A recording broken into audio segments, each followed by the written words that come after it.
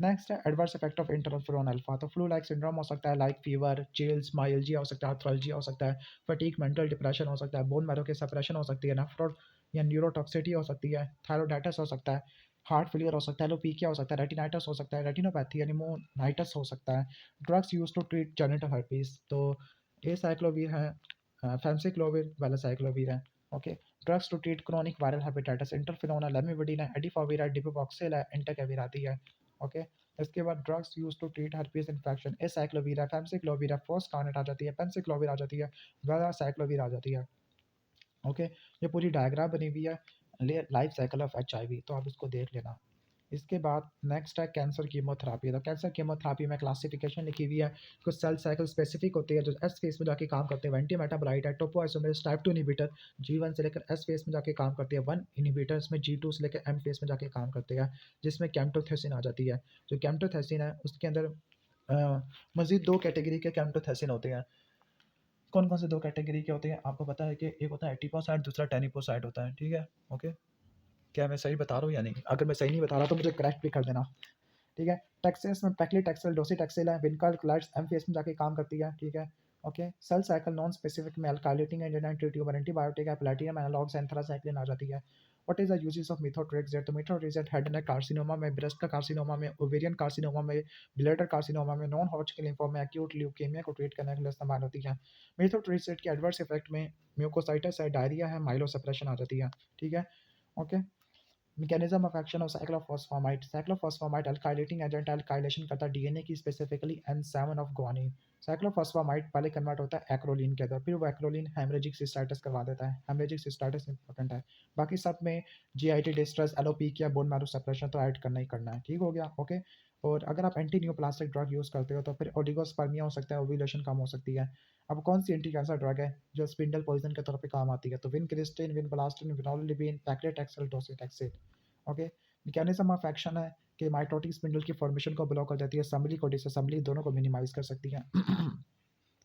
Mechanism of action of anthracycline, anthracycline का 4 mechanism of action है। टोपोइसोमरेस type 2 को block करती है, कुछ फ्री रेडिकल्स क्रिएट करती है, तीसरा डीएनए पे जाके बाइंड करती है थ्रू इंटरकलेशन, और ये जाके सिंथेसिस ऑफ आरएनए डीएनए दोनों को ब्लॉक कर देती है।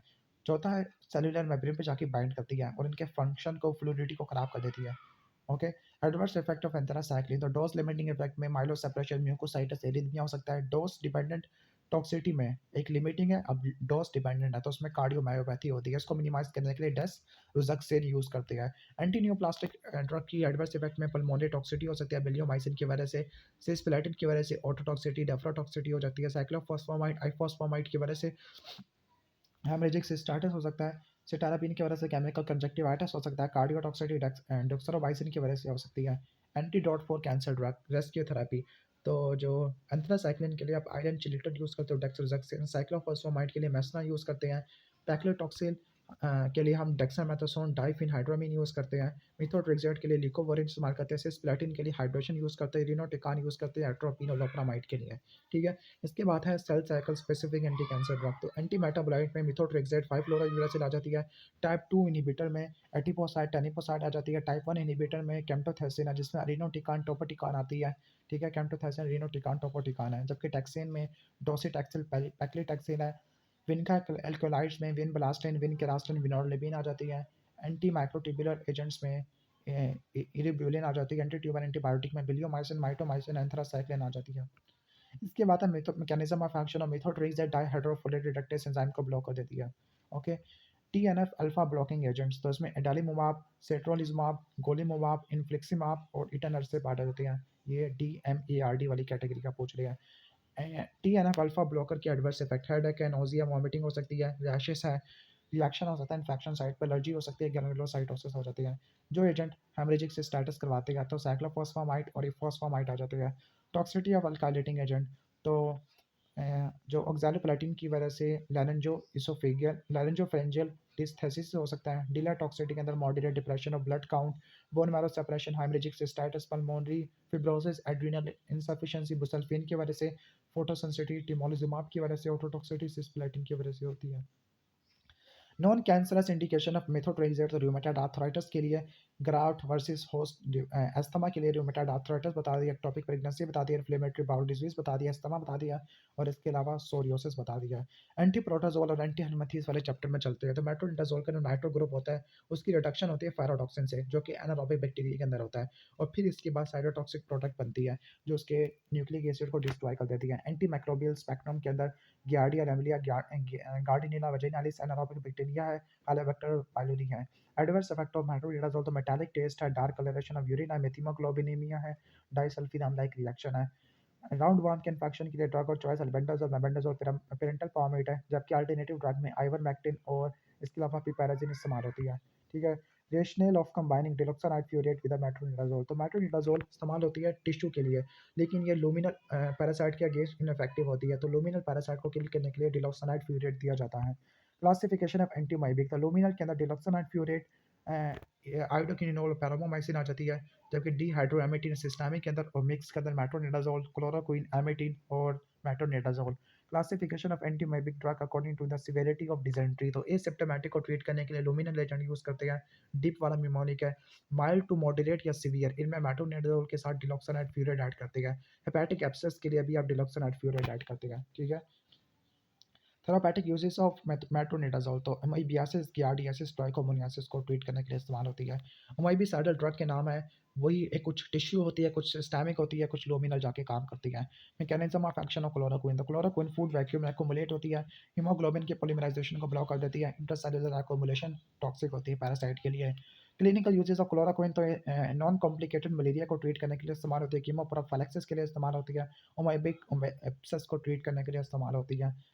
Classification of anti malarial drug तो कोई टिश्यू में जाके काम करती है, टिश्यू शिजोंटिसाइड है, ब्लड शिजोंटिसाइड है, गैमेटोसाइड होती है, या कुछ कैजुअल प्रोफाइलैक्टिक ड्रग होती है। Drug useful against plasmodium falciparum तो इसके लिए इस्तेमाल होते हैं chloroquine, artesunate, quinidine, gluconate. Okay. इसकी बात है mechanism of action of metronidazole हो चुका है, interaction of metronidazole with alcohol तो डाइसल्फिराम लाइक रिएक्शन है। लास्ट है एंटी ट्यूबरकुलर ड्रग तो एंटी ट्यूबरकुलर ड्रग में इथेनब्यूटोल का mechanism of action arabinosyl transferase enzyme को ब्लॉक कर देता है, और इसको इनकोड करने वाला EMBCAB ऑपेरॉन होता है। अरेबिनोसाइल ट्रांसफेरेज ये पॉलीमराइजेशन करवाता है किसकी, अरेबिनो ग्लाइकान की, जो कि माइकोबैक्टीरियल सेल वॉल का एक इंपॉर्टेंट कंपोनेंट है। आइसोनियाजाइड का मैकेनिज्म ऑफ एक्शन है कि आइसोनियाजाइड की पहले एक्टिवेशन होती है कैट जी जीन से, फिर वो असल में माइकोबैक्टीरियल कैटालेस पेरोक्सिडेस होता है। जब वो एक्टिवेट होती है तो ये इसाइल कैरियर प्रोटीन के साथ कॉम्प्लेक्स बनाती है, और कीटो इसाइल कैरियर प्रोटीन सिंथेटेस के साथ कॉम्प्लेक्स बनाती है, माइकोलिक एसिड के सिंथेसिस को ब्लॉक कर देती है। एडवर्स इफेक्ट में हेपेटाइटिस, पेरिफेरल न्यूरोपैथी, रैशेस और ड्रग इंड्यूस सिस्टमिक लूपस एरिथ्रोमाटोसिस हो सकता है। पिरोटॉक्सिन को इसलिए मिला के देती है क्योंकि जो आइसोनियाजाइड होती है पिरोटॉक्सिन की एक्सक्रीशन को बढ़ा देती है, तो पिरोटॉक्सिन की डेफिशिएंसी हो जाएगी, तो इसको रिवर्स करने के लिए आप पिरोटॉक्सिन देते हो। आइसोनियाजाइड, रिफेम्पिन, पिराजिनामाइड, इथेनब्यूटोल फर्स्ट लाइन ड्रग होती है। सेकंड लाइन में अमीक एसिड, अमाइनोसैलिसिलिक एसिड, बेटा क्यूलिन है, कैप्रियोमाइसिन है, क्लोफाजामिन है, साइक्लोसिलिन है, थियोनामाइड है, लेवोफ्लॉक्सासिन है, लिनोजुलाइड है, मॉक्सिफ्लॉक्सासिन है, रिफाब्यूटिन है, रिफापेंटिन है, स्ट्रेप्टोमाइसिन होती है। यूजेस ऑफ रिफेम्पिन है तो ये माइक्रोबैक्टीरियल इन्फेक्शन के अंदर इस्तेमाल होती है, मेनिंजोकोकल कैरियज के इस्तेमाल होती है, प्रोफाइलैक्सिस के तौर पर इस्तेमाल होती है, स्टेफिलोकोकल कैरियज, मेनिंजोकोकल कैरियज है। ठीक है। Pharmacological basis of TB regimen होती है, तो टीबी रेजिमेन ERP को यूज़ करते हैं। ठीक है। तकरीबन 2 महीने तक, और फिर 2 महीने के बाद पिराजिनामाइड को छोड़ देते हैं। Adverse effect of first line तो इथेनब्यूटोल की वजह से ऑप्टिक न्यूराइटिस हो सकता है, रेड ग्रीन कलर ब्लाइंडनेस हो सकती है, आइसोनियाजाइड की वजह से हेपेटिक एंजाइम एलिवेट हो सकते हैं, हेपेटाइटिस हो सकता है, पेरिफेरल न्यूरोपैथी हो सकती है, पिराजिनामाइड की वजह से हाइपरयूरिसीमिया, रैशेस, जॉइंट ऐकिंग और गाउट हो सकता है, रिफेम्पिन की वजह से GIT absent flu like syndrome हो सकता है, ड्रग के साथ इंटरेक्शन हो जाता है। 3 preferred drug to treat pulmonary tuberculosis तो आइसोनियाजाइड, रिफेम्पिन और पिराजिनामाइड आ जाती है। ओके। लास्ट है कि pharmacological basis of multi drug therapy तो आके आप रेजिस्टेंस को डिले कर सके, टॉक्सिसिटी को मिनिमाइज कर सके, ट्रीटमेंट के कोर्स को शॉर्ट कर सके। आइसोनियाजाइड का बेसिस ऑफ रेजिस्टेंस ये है कि EINHA जो NADPH dependent acyl carrier protein reductase को कोड करता है, तो इसमें म्यूटेशन ले आना जिसकी वजह से INHA को हम ओवर एक्सप्रेस कर ले, या loss of function mutation in the kat G. ठीक हो गया। तो ये मैकेनिज्म होते हैं मेनली। एथेम्ब्यूटोल का बेसिस ऑफ रेजिस्टेंस है कि EMB जीन की ओवर एक्सप्रेशन करवा देना। ठीक है। ओके। और लास्ट है क्लोरोक्विन है, तो क्लोरोक्विन फूड वैक्यूम में एक्युमुलेट होती है, हीमोग्लोबिन की पॉलीमराइजेशन को ब्लॉक कर देती है। ठीक हो गया। ओके। इसकी बात है बेसिस ऑफ रेजिस्टेंस के एक ट्रांसपोर्टर होता है PFCRT जो उसको बाहर फेंक देता है। बाकी जो सारे क्वेश्चंस हैं वो पहले रिपीट हो चुके हैं। इतनी लंबी वीडियो, पौने घंटे की वीडियो बनाई है,